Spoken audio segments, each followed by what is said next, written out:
I hope you enjoy this hero's journey into the realm of philosophy, psychology, and physics. If you want to help me create more content like this, please subscribe and consider sponsoring me here on YouTube.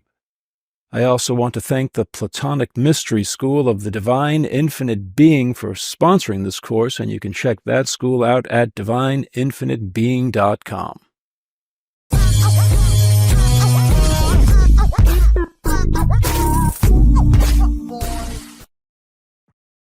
Black holes and the myth of the Minotaur.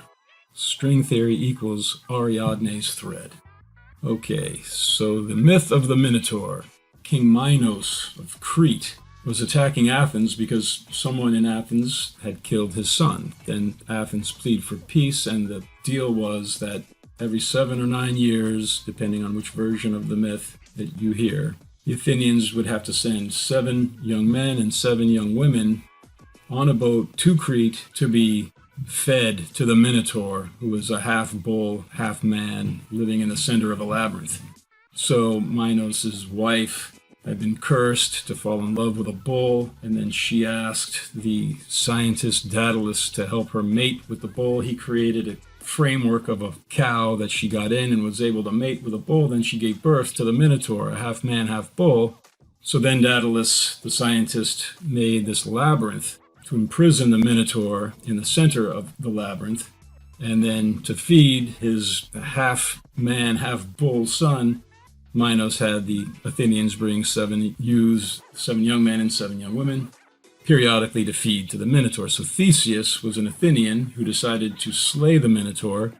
He became one of the young men sent on the ship, and then Ariadne, who's King Minos' daughter, fell in love with Theseus when she saw him, and she said, "If you'll marry me, then I'll help you defeat the Minotaur," which was her half-brother. So she went to Daedalus and said, "How can I help my lover get back out of the labyrinth?" And Daedalus gave her a skein of thread. He said, "Well, just tie this to the front when you go in, and then you can follow the thread back out of the labyrinth."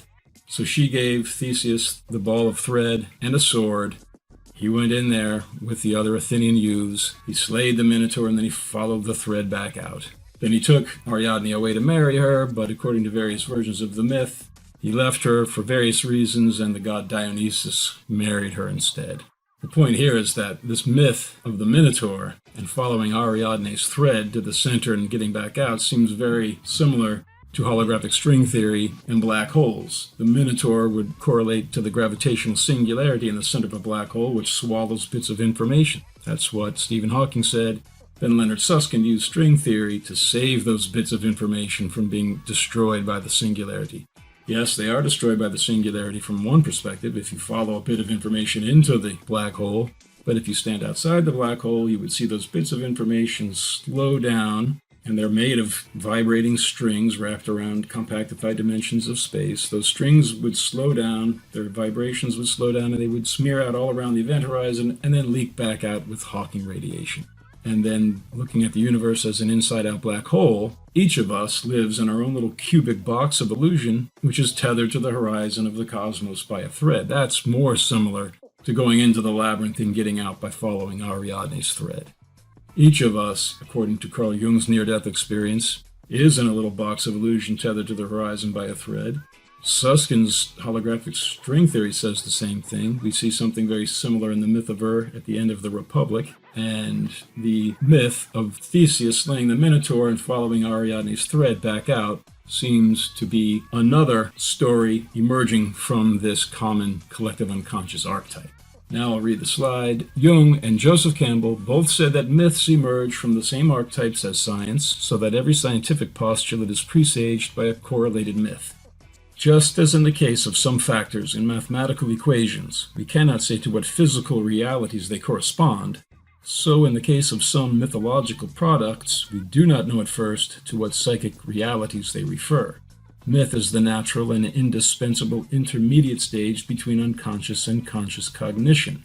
So, analyzing this passage from Jung's biography, Memories, Dreams, Reflections, he says, just as in the case of some factors in mathematical equations, we don't know to what physical realities they correspond. Well, let me just read a little bit here from my book, Psyche and Singularity, and it turns out that one of the fundamental mathematical formulas that string theorists use was discovered centuries before. But no one knew its value, but it turned out that it could be used to describe one of the nuclear forces. So let me just read here. As Brian Greene explains in The Elegant Universe, the series of what can be recognized as synchronicities, most directly related to Susskind string theory, began to emerge in 1968 when the Italian physicist Gabriele Veneziano, then working at CERN, fortuitously discovered that, here's the quote from Brian Greene, an esoteric formula concocted for purely mathematical pursuits by the renowned Swiss mathematician Leonhard Euler some 200 years earlier, the so-called Euler beta function, seemed to describe numerous properties of strongly interacting particles in one fell swoop.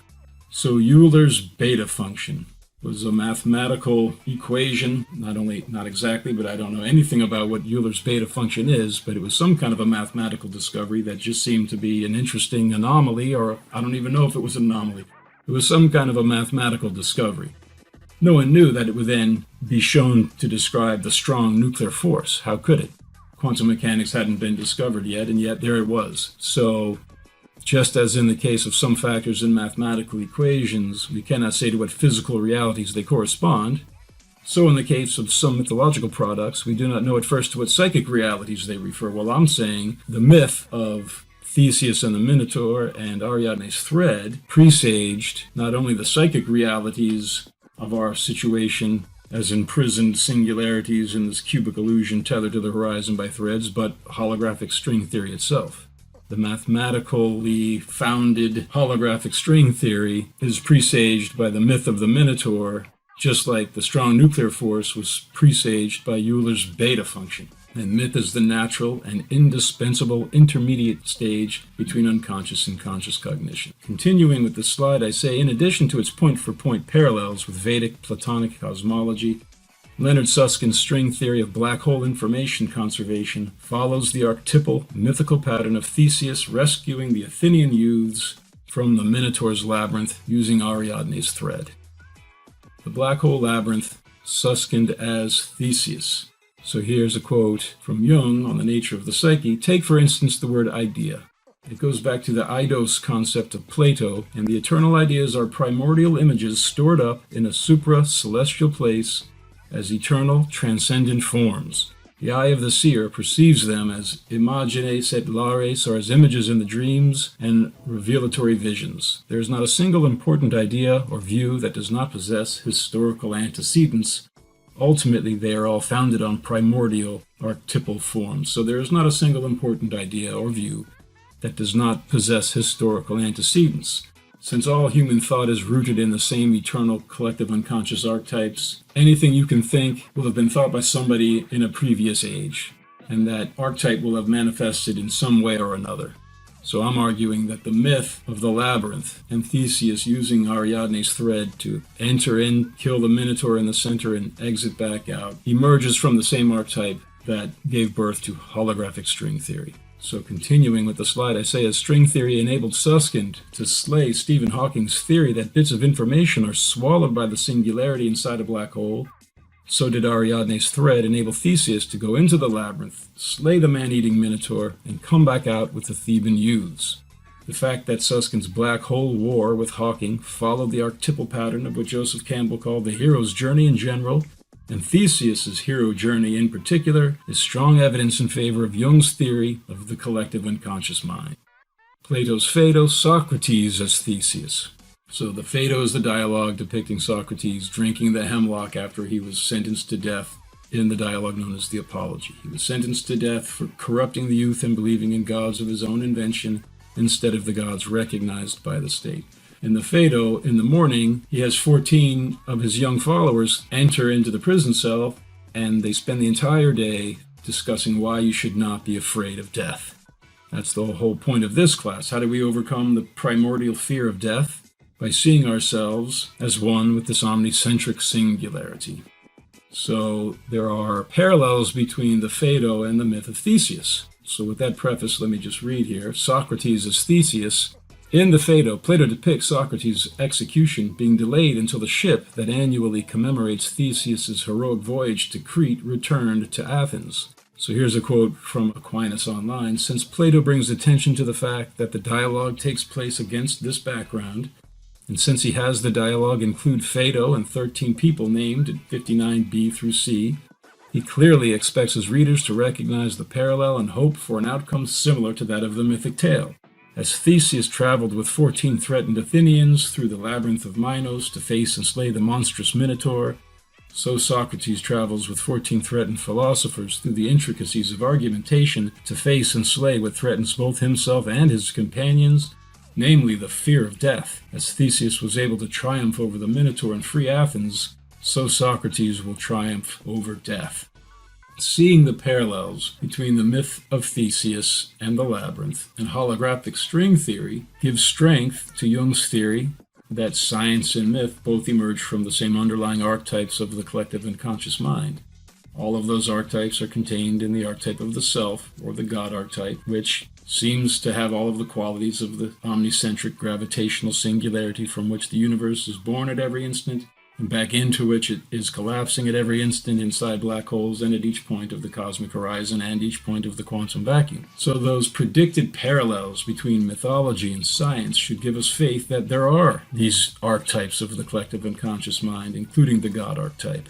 And if there is a God archetype, and if that is the gravitational singularity, and if each psyche is a part and parcel of that omnicentric singularity, then we can perform our heroics for God on the cosmic stage.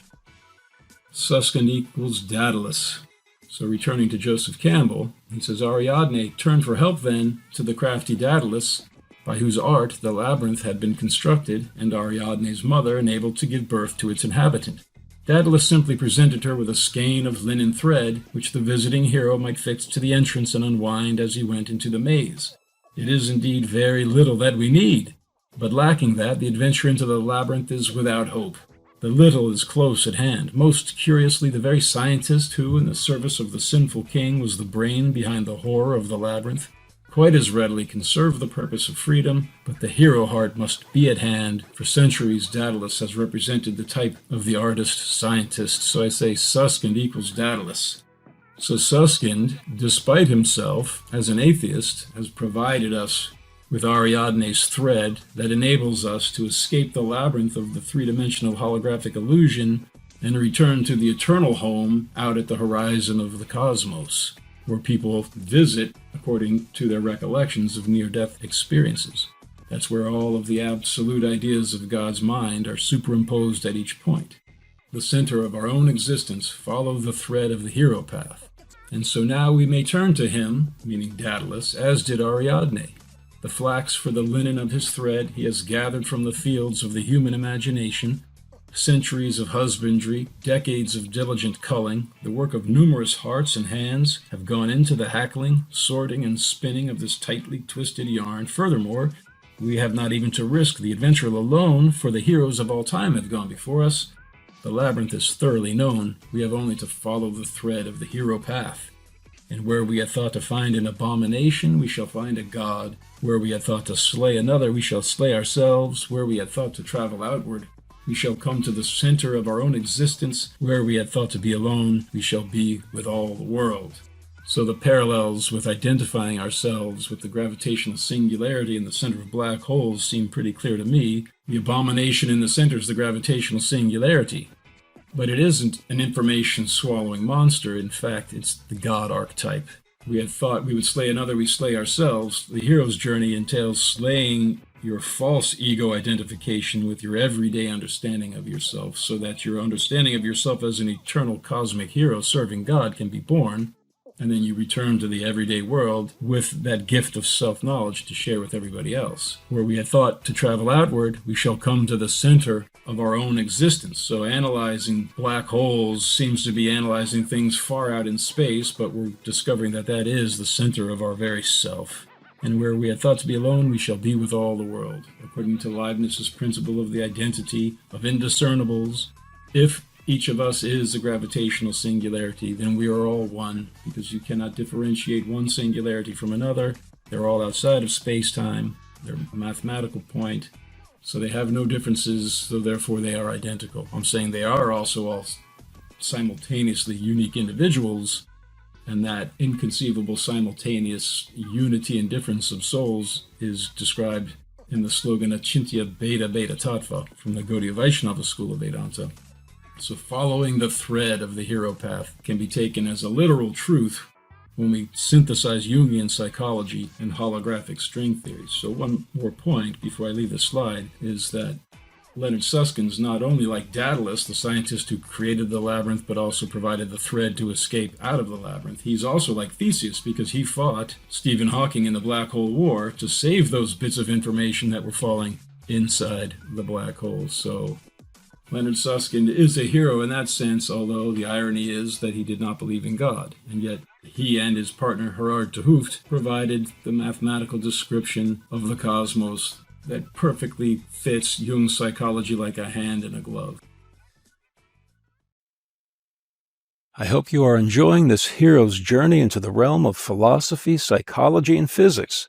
If you want to help me create more content like this, please subscribe and consider sponsoring me here on YouTube.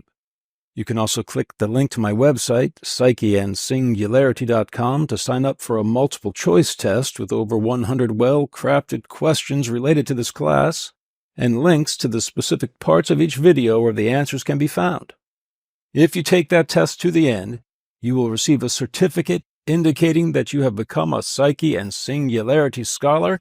In addition to access to that test, there is also the opportunity to answer essay questions that ask you to relate concepts covered in this class to your own hero's journey. I will personally respond to each of those essays, point out any other parts of this class that I think might bolster your plan.